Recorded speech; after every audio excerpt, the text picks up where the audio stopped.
Hi, I'm Mary and I'm a GTD coach. And Carol, I'll let you introduce yourself. Sure, I am Carol Lowry and I am the departing General Counsel at Heidelberg Materials North America. It's been a couple months, but you started our coaching with a ton of transition. And so we'll talk about that in a second. But before we do, I wanted to ask, I don't know if I know the story, how you came to find me or find GTD Focus. It was really happenstance, and I regret not having done this years ago. And I knew about a year ago that I was leaving my job within the year. And I hadn't told anyone at that point, but I was having lunch with someone in my company who had mentioned that she had just completed this program and she was with a totally different department. And I said, "What is that?" And she mentioned what the program was. And I said, "That sounds incredible." And as a department leader, I was thinking, I bet I have folks on my team that could really participate and really get a lot out of that. And so I said, well, I know this is my last year practicing law, but I really should go through it so that I know what to recommend to my team. And so I did it, like I said, I wish I had done it years ago, but doing it in my last year, it really was a life changer. Okay, so tell us a little bit about that transition. Yes, so I decided about a year ago that I would resign from my position, which has been a wonderful position, and I've been in it for about 9 years in Dallas, Texas, because my husband and I wanted to relocate back to Pennsylvania, where we have family and grandkids that are, starting to have soccer games and things like that. So we knew we wanted to make 2024 a year of transition for us. And so I told my boss in late 2023 that I would be leaving this year, and we set up a plan, give them time to recruit and interview, and so they did that throughout the first half of the year, and my successor just started. She started at the end of August, and she's wonderful. Do you still use OneNote? That's what we I set you up. do. I do. Yeah, I'm still using it the same way. And I have thought about when I eventually do exit, my company's systems, I'll have to set up my own but really I think I'll be carrying over the same structure that we developed because it works really well for me. I know what my immediate tasks are, and I know what my, projects and goals are. And if I want to glance at my sometimes or when I get to it list or my reading list, it's all there, and it's so easy for me to just maintain that throughout the day. It's one of those things, and I've shared this with my colleagues who I've recommended to take the program, and I know at least one has started. It seems so daunting, and when you first start, it sounds ridiculous. There's no way I'm going to have a zero inbox. I mean, that's ludicrous. And then at the end, it's like the most natural thing in the world. Like those 35,000 emails were such a weight. Just the pressure of going to bed at night and trying to think, what did I miss today?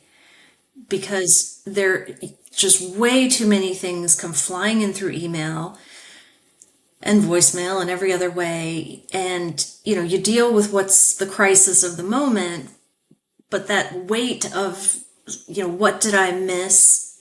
What priority item did I not get to today? And that was really, it's stressful and it's not healthy. And now with my system, I feel so much more just aware that I know what's coming up and I know what's due, and things will still go bonkers, and I won't get to the things that were on my list like all week, but that's okay because, what needed to get done rose to the top, and you survive. But while you're doing that and you think, oh, I need to make an eye doctor's appointment, boop, that goes on my list, so I don't have to carry that around and think about it in the shower. So you kind of just slipped it in there, but I want to circle back. You had 35,000 emails in your inbox to start, which I told you was like, didn't scare me. I'd seen worse, and I meant it. But I've quoted you since to clients because I don't know if you remember, but you said it was about, you were clarifying and organizing between our calls, and you said it was about number 10,000 that you were like, Right. oh, It's like, what am oh, I doing? yeah. So I'd love, Yeah, if you remember that, I'd like for you to talk a little bit about that kind of transition. absolutely. That it's so true. I had so many subfolders because that, once a year, December 26th, when I would sit down and actually try to get organized, I would, go through all of these subfolders and my emails and folders under subfolders, etc. And then I would start going through my emails and putting them in their little tiny folders. And it would take forever, and I'd get through like 100 and get distracted and never go back. And so when I started, okay, I promised Mary I'd get a chunk of these out of here before our next call. And really, first of all, I started to realize how much of it was junk. And, lawyers are pack rats. We want to save all of our resources. You never know when you're going to need that. But a lot of stuff really, truly was junk. But sifting through it and finding the junk from the good stuff takes time. I have a folder called the file cabinet. Throw it in the file cabinet. Me sitting down and painstakingly shoving this stuff in subfolders added no value. So I literally took 20,000 emails and dropped it into my file cabinet. And so now I have my file cabinet, I have my next actions, I have my read and review, I have my waiting for, which was also a significant development. So my inbox, every day I do get hundreds of emails, and it's fun. It turned it into almost a video game to look at it and think, okay, acknowledged, file cabinet, file cabinet, file cabinet. Oh, this one I need to act on, so it goes in my next actions folder. And this one, that's interesting. I'm going to read that someday.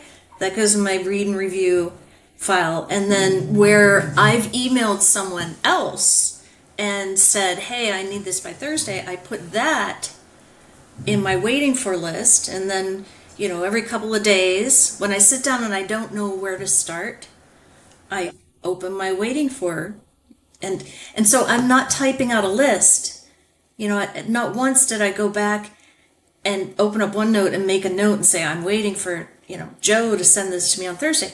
I didn't need to do that because I just dropped that email into my waiting for and it's there. So I feel like I was so redundant in trying to keep a list that it would never get completed. You said at one point in the coaching, you could pick up your work from anywhere. Yes. And that's true. And part of that was the pandemic. I think I'd started through the pandemic to really wean myself off of paper anyways, because, getting toner at home, it was just annoying. And, I got a large monitor and, or dual monitors. And so I could do more on the screen, and it became almost annoying to have to print something and review it, because then you just have all this clutter. So the setting my system up the way I did, especially relying on OneNote, then I can just close my laptop and go, and I can be on an airplane, I could be anywhere, and I have everything at my fingertips. And if I had to go back to having stacks of paper on my desk, what desk? And I'm a nomad. I like to float around. I do not like to sit in the same place. So to pick up and just be able to write anywhere or go to a coffee shop and catch up.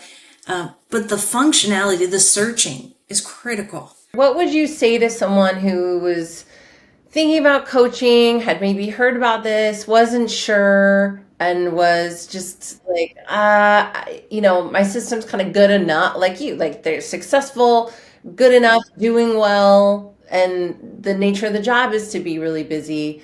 Kind of curious what you would say to that person or what advice you would give them. it's like exercise. If you don't start a new program, you're never going to know the muscles you didn't develop. So I see this as an opportunity, first of all, from the testimonials. I mean, there's a lot of evidence that this has been transformative for a lot of people. I think it is daunting to think, okay, I'm so busy.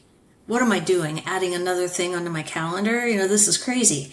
It was reflective. There was certainly a psychological piece to it, because it really was forcing me to look at, my own workload and how I was managing my life and what was I anxious about, what kept me up at night, those sorts of things. So I would say, especially if your company will cover the cost, which I think a lot of companies will do, it's an investment for the company, without a doubt. I honestly wish like every law school taught this. You come out of law school and you have no idea how to manage a project at all. And really, whether it's litigation or an acquisition or a CapEx, project, everything is a project. And you come out and you start practicing law, and you're learning the basics about the law. Very few attorneys ever really learn how to manage a project. And this course and this discipline I see is so valuable. Carol, this is wonderful. Oh, well, you were wonderful. I mean, really, there were days where I was like, oh, I need to email Mary. I can't do this today. I have too much stuff going on. And I honestly treated it like a doctor's appointment and just kept it on my calendar. I was like, no, I have to do this. And I'm very glad that I did. Yeah, very, very glad. I'm really glad that you did. I think we talk about it at the beginning of coaching. I usually try to tell people, like, you're going to see me on your calendar and go, oh, no. Like, there will Exactly. be at least one day. Yeah. Don't cancel. Like, that's Yes. when the good work happens. Yes. Yeah. You hung in there during a lot. That was, we met every other week for 4-ish months. Yeah. Every other week, there was something new and big that had shown up. Right. Yeah. That It's you very were. daunting. Thank you for sharing all of this and kind of your journey through it. And Sure. it's good to see you. It's really good It's good to see you too. Yeah. For more GTD resources, visit davidco.com and David Allen's YouTube channel. To explore coaching, email info@gtdfocus.com or visit gtdfocus.com and click Talk to a Coach.